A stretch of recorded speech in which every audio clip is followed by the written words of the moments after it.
Everything else looks more or less fine.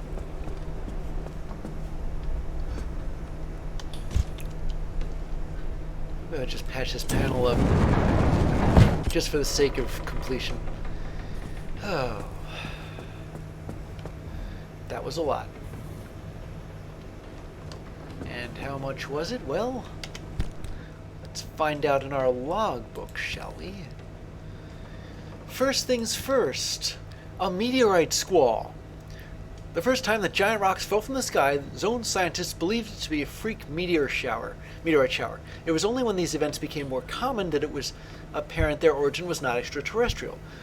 The cause has never been determined, but the rocks continue. Ouch. A tourist trap. Private field notes, Dr. Everett, date unknown. It would seem that with the passage of time, many anomalies evolve through a kind of synthesis. The constant rearrangement happening within the zone produces new combinations of previous oddities. Some are one-offs, others endure. These gigantic, monstrous amalgams are amongst those that keep recurring. They appear to be formed in part from the spontaneous columns of rock that erupt out of the ground, in part from those test dummies that themselves seem to have been previously combined with a cache of missing claymores. What strikes me most is their remarkable coherence. Clumsy as they are, it's almost as if they serve a very deliberate function. As if they were designed, perhaps, for some defensive purpose, some deterrence. And this ongoing synthesis has me wonder if the zone is not only in a constant state of flux, but perhaps even a state of evolution? Even deliberate experimentation. Ticking tumbler. I only got near it briefly. I had no intention of staying any longer. Journal fragment, Dr. Francis Cook, June 1st, 1966. I'm not sure I like my job so much these days. The amount of explosions alone is difficult to count. I never thought I'd be working in a place where everything explodes so much. Touché. But after what I suppose we're calling each growth event, I shall not be using inverted commas, everything gets stranger. Stranger and more dangerous. I know we were told to expect some amount of hazard, but people are dying out here, and the work ARDA has us doing is putting each person at ever greater risk. The latest of these anomalies, horrific things that I swear we've lost all control of and are now completely overwhelmed by, is some sort of mutated volatile rock that might as well be a bomb. Hence the explosions. Are they almost indistinguishable from any other boulders lying about until they chase you? Of course they are. Are ARDA management aware of this newest danger, this most recent peril, or even addressing any of our new concerns? Sometimes I wonder if ARDA are responsible for all this. I'm glad I didn't hang around on that one long enough to see if it would actually detonate on me. Radiant Dredge. Otherwise known as that thing that struck my car when I wasn't looking. Private field notes, Dr. Everett, date unknown. It's my belief now that few and perhaps even none of the anomalies intend harm. They don't mean to hurt anyone, and while some display behavior is consistent with chasing or tracking, I don't think this is predatory. Of course, I don't mean to dismiss the many, many fatalities that we have now documented. I think the evidence shows that most are through accident or misadventure, the unfortunate consequences when one engages in dangerous discovery. Others are, I'm afraid to say, negligence or failure to follow clear instruction. It is without doubt that some anomalies are simply much more dangerous, even destructive, than others. Much as a trampling elephant is more dangerous than a frightened mouse. Greater destruction does not imply any greater intention. And let's consider the weather. Exhausting explosions. In this part of the zone, damage suffered from explosions will also take its toll on both fuel and battery reserves. Thank goodness that didn't happen to me, because if it had, I would have been well and truly boned. Lights. Reinforced headlights. Framed by steel, these lights are better protected against collision. As a bonus, they even give the car a spectacled, scholarly aspect that suggests erudition. Not sure what to use to make one. Overcharger arc mod. The limiter has been removed from this arc device, allowing it to channel far greater amounts of energy. It'll be essential for the journey ahead. Just hope I don't have to use it immediately. We've got... here we go. Disabled. It's dead for sure. Well, this is a goner. Perhaps it's shorted, blown, or burned out. Whatever the case, you'll need an electrician's kit to diagnose and fix it, which I did use. Rusty, subtly split. Age and agitation has caused this tank to develop an ever-widening crack. You can expect it to start leaking at any moment, and unfortunately no amount of sealing will fix this fundamental flaw. And the battery is, once again... Yeah, I think both of these apply to the battery. This battery is bulging. Time, overuse, or damage have affected the chemical reactions that happen in this battery. Whether it's gas, moisture, or both, too much of an unwanted byproduct has built up.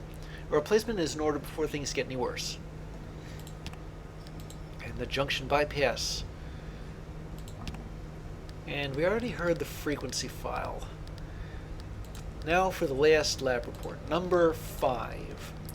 Almost 150 years ago, William Sturgeon demonstrated the first electromagnet, lifting 9 pounds of iron with the current taken from a single battery. The doors to electromagnetic research were thrown open that day. Tomorrow will take what may be the most significant step forward since Sturgeon. LIM technology has allowed us to shape smaller, denser, and ever more powerful electromagnets. This year, we demonstrated the most efficient pulsed field magnet to date, running even cooler than we had expected. It's all been prelude to what comes next. For tomorrow, my friends, we shall switch on the most powerful electromagnet yet devised.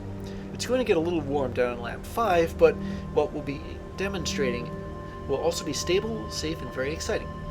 It's all thanks to our research, your research, here at ARDA. And lastly, so ghastly, what have we learned this trip? Well, I think most of what happened to me, anyway, was spikes. Yeah, that dredge thing. Car 2. And it did suffer some explosion damage, which I don't think that was in that part of the deep zone, but most of it was radiation. Thank goodness I didn't get squished by those giant falling rocks, though. Okay. That was a lot.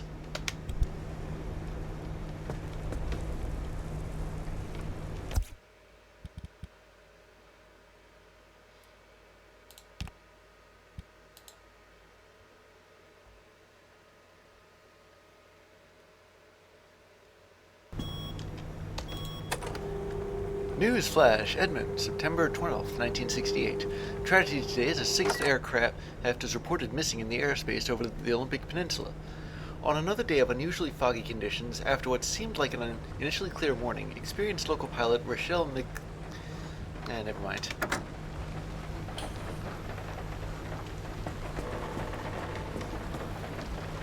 Charming, it's raining again.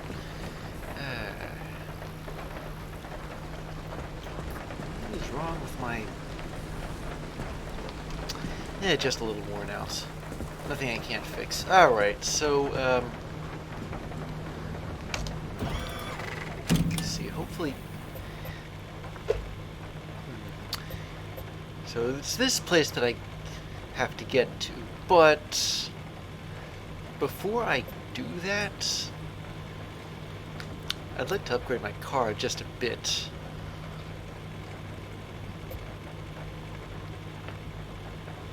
C3 seems to have, and I need a few mid-zone resources like all the stuff that's usually found in these marshy areas.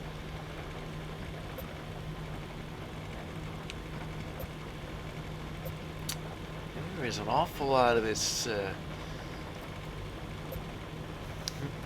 awful lot of impassable places here, aren't there? Tell you what, it's a bit of a risky move, but I did install a zone restabilizer. I wonder, I'm kind of curious how the thing actually works,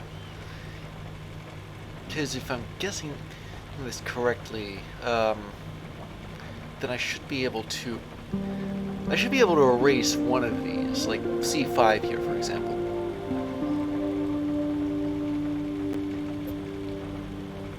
Go here.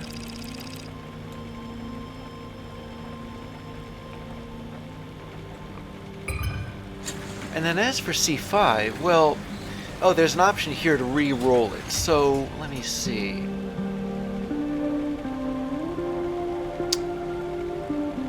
Now I could go to G1 and then C5. I could go to G1 and then D1, although D1, well, actually, strike that. I could re-roll either of them. You can see it's the R key. D1's a little out of the way. I'll re-roll C5.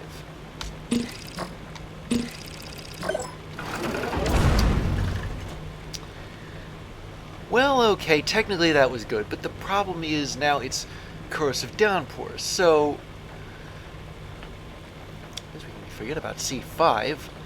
How many scanner? I've got like one scanner charge left. I can re-roll another destination. Maybe I'll clear D1. It may be out of the way, but hopefully it won't have corrosive downpours. Belligerent bubblegum. And it's pitch dark. So it's literally pick your... Wait a minute. How many scanner charges do I have left? I thought it was just the one, but...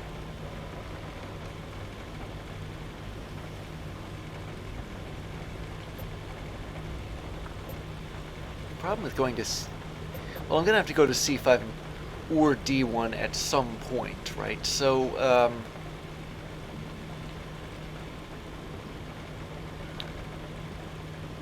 as for D2, I mean, yeah, that would be a roundabout for me, but... These shakers are especially disruptive here.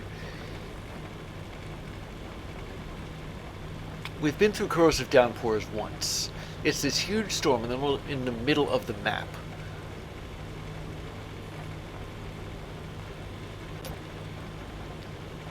But I suppose either option is better than well, what I took away from it, that those big storms. So I suppose Eerie Darkness would technically be better, although Belligerent Bubblegum, I just got to avoid those things, you know? I may be able to pull that off. Okay, so I've got an idea of where to go and how to get there. The only real problem is that this is a completely new biome, as well as a completely new, what do you call it? I still have some charge on my blowtorch, don't I? It's a completely new biome as well as a completely new zone. Now I say completely new because I never did get a chance to explore that zone, that one deep zone location, did I? But the problem really was that, well, everything seemed to go wrong at once. I mean, the battery went belly up, and there was one of those, well, let's just call it live artillery. Okay, maybe it wasn't live artillery. It was rocks falling from the sky, big rocks falling from the sky.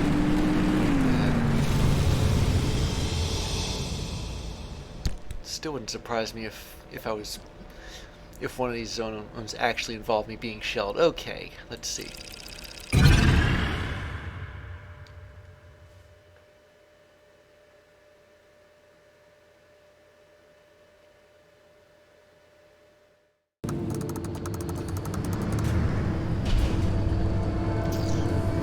Okay, welcome to the highway again.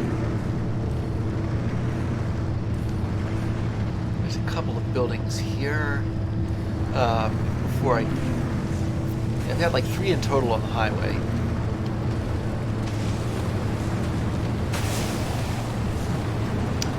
There's an abandoned squire here, so I'm going to park just past this one shaker.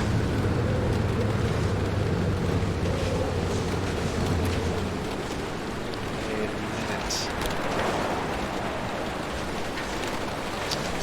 Glad I spotted that. I had to replace the limb pulse emitter, and it's not the first time that's happened. But the first time that actually happened... Oh Lord, I'm gonna have to drive with the door open again.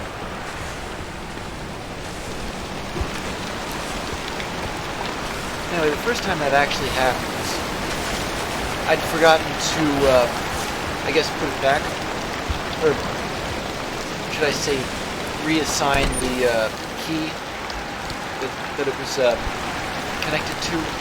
So I tried to trigger the impulse emitter, but I couldn't.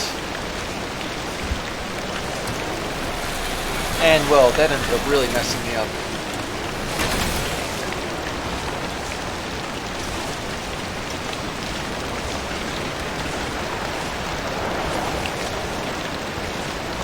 Scrap this too.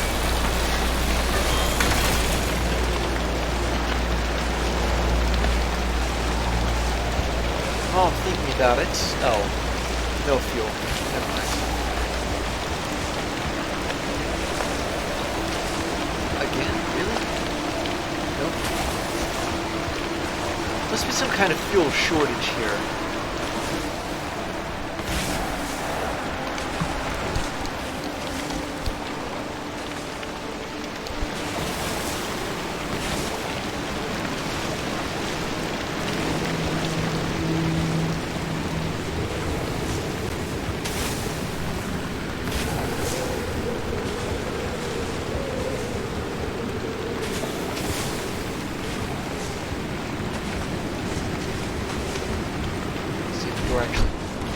Oh, it did actually close this time. Right.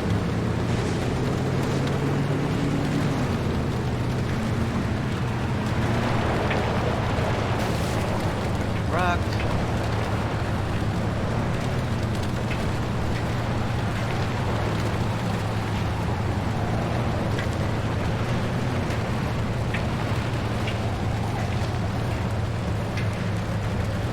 This area is a bit dangerous.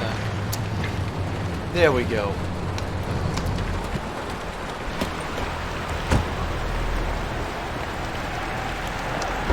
Yeah, I saw both of those pneumatic deposit boxes.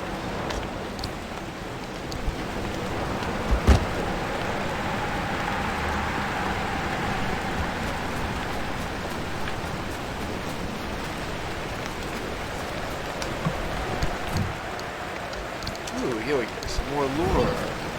Anomaly studies number 6. I forget how many of those I have already, but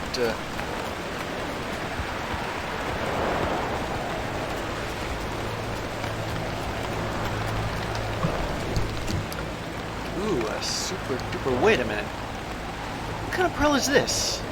I have never seen this water droplet icon before. Wet. Does that mean that when I crack this thing, I'm gonna flood the garage? Good. Okay, you know what else? It wouldn't be possible because, well, oh boy. All right, back inside. I know when I'm getting the rapid up signal here.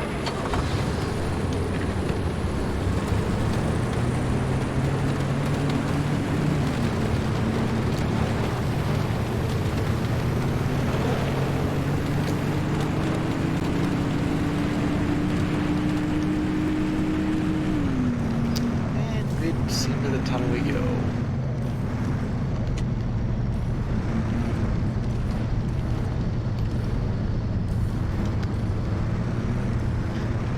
Driving past all these cars, even though I could probably search them for fuel.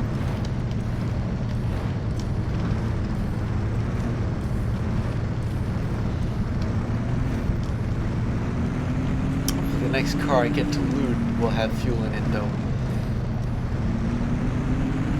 Those first two are just wrecks, you know, there was nothing really to them.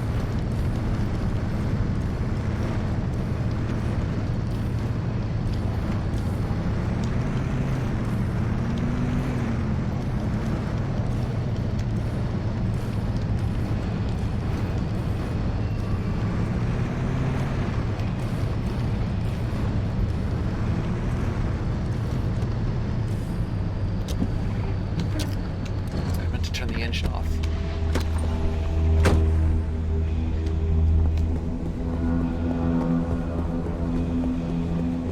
A shipping container. Not much there. But it's a principle of the thing, I suppose.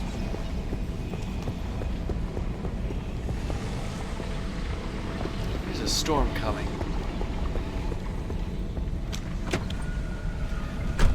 Hopefully I'll be able to drive through it. That building up ahead on the map looks really interesting.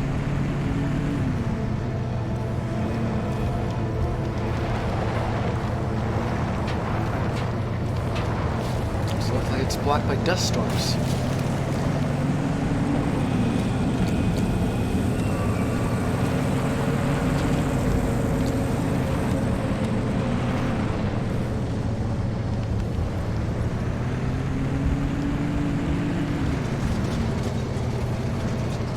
Glad I got that limb pulse emitter back, didn't I?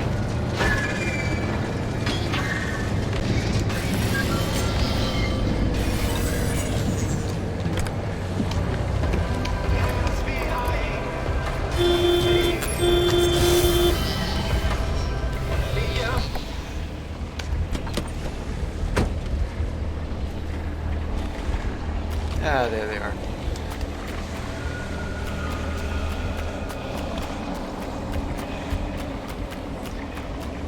Maybe I'll scrap them. I know you can do that.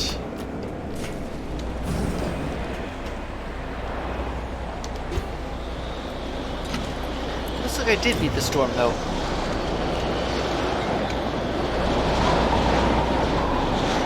Got to shelter just as it started.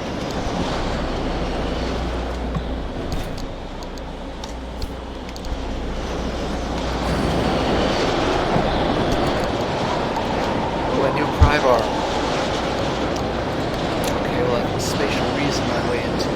Yeah, that's better.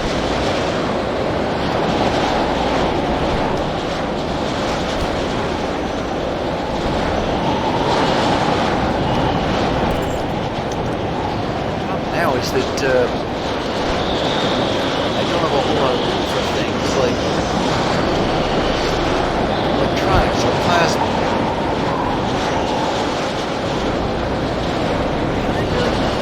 All this. I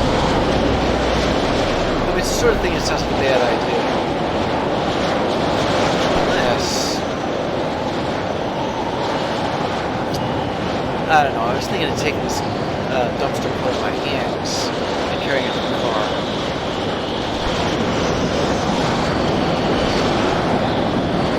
Maybe I'll just wait here again. I mean, is like right ahead. You can kind of see it, see the cloudburst behind that tree.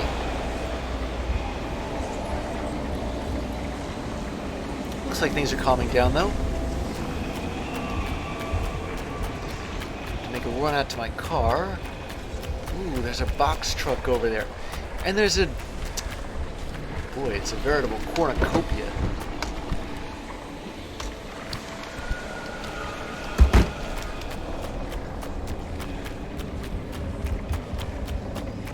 Okay, well, actually, my plasma scrapper's on.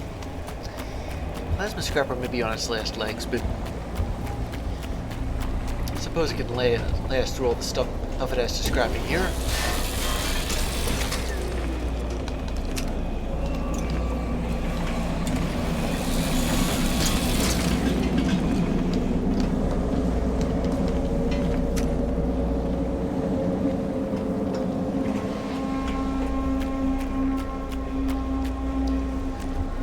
Generator.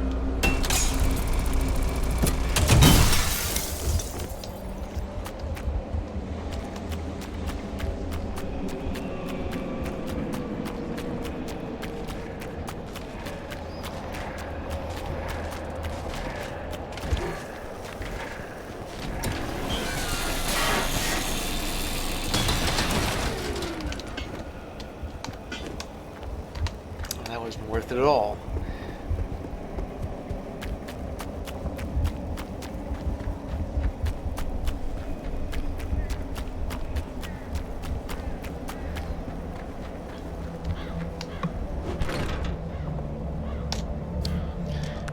Got some more cosmetics.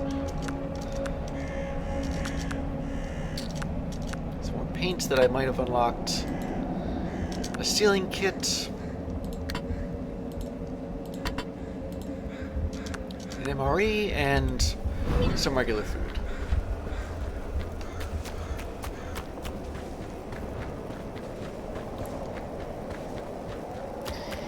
I gotta drop some of this stuff off to make room.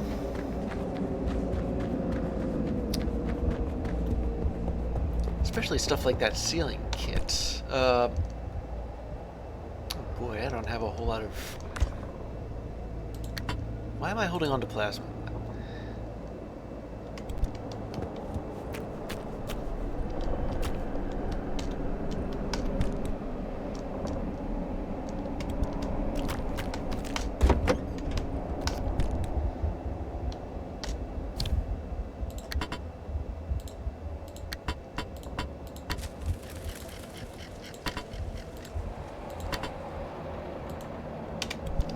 These here.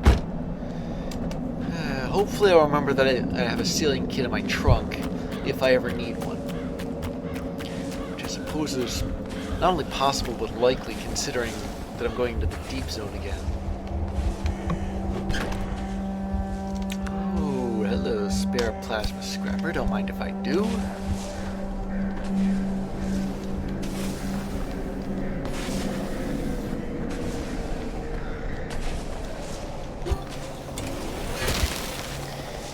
Oh, just in time. That thing... That one... It had like one last thing to scrap and that was it.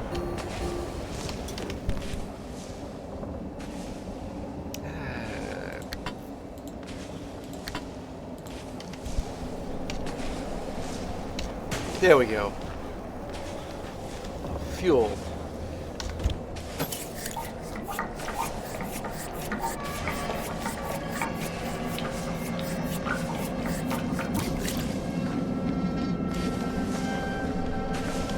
Is that a... Yeah, it is a blowout.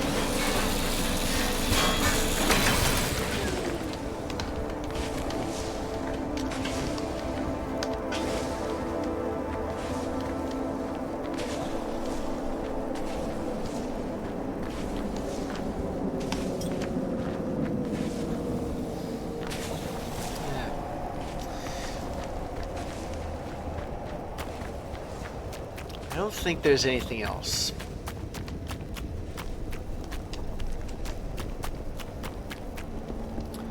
So let me just...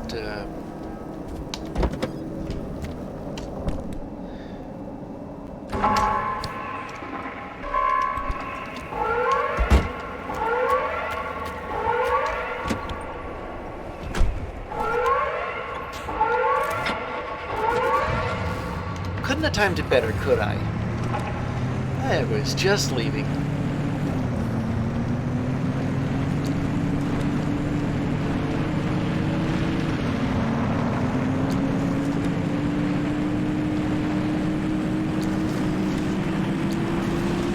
Nope. That was a highway. And now for the junction.